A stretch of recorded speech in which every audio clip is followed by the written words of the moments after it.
جب حضرت ابو ذر رضی اللہ تعالیٰ عنہ نے حضرت بلال کو کہا، اے کالی کلوٹی ماں کے بیٹے، اب تو بھی میری غلطیاں نکالے گا؟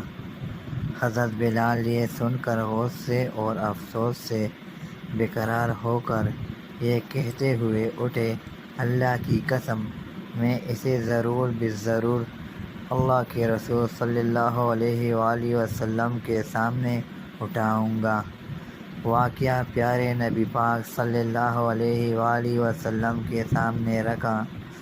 یہ سن کر اللہ کے رسول کے چہرے کا رنگ بدل گیا اور آپ صلی اللہ علیہ وآلہ وسلم نے ارشاد فرمایا، ابو ذر، کیا تم نے اسے ماں کی آر دلائی؟ تمہارے اندر کی جہالت اب تک نہ گئی؟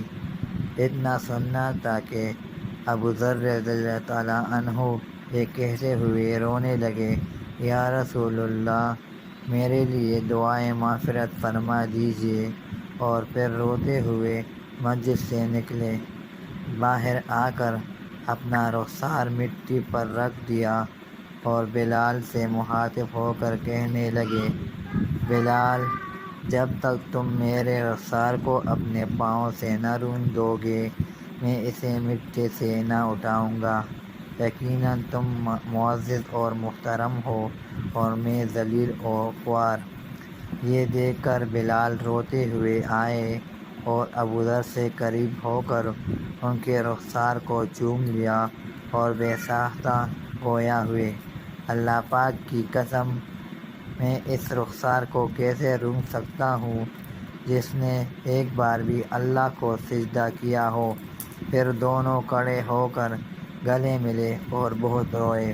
اللہ کے لیے معاف کر دیا کرے اور اللہ کی محبت حاصل کرنے کے لیے معافی مانگ لیا کرے، انا کو ایک طرف رکھ کر رشتہ بچا لیا کرے۔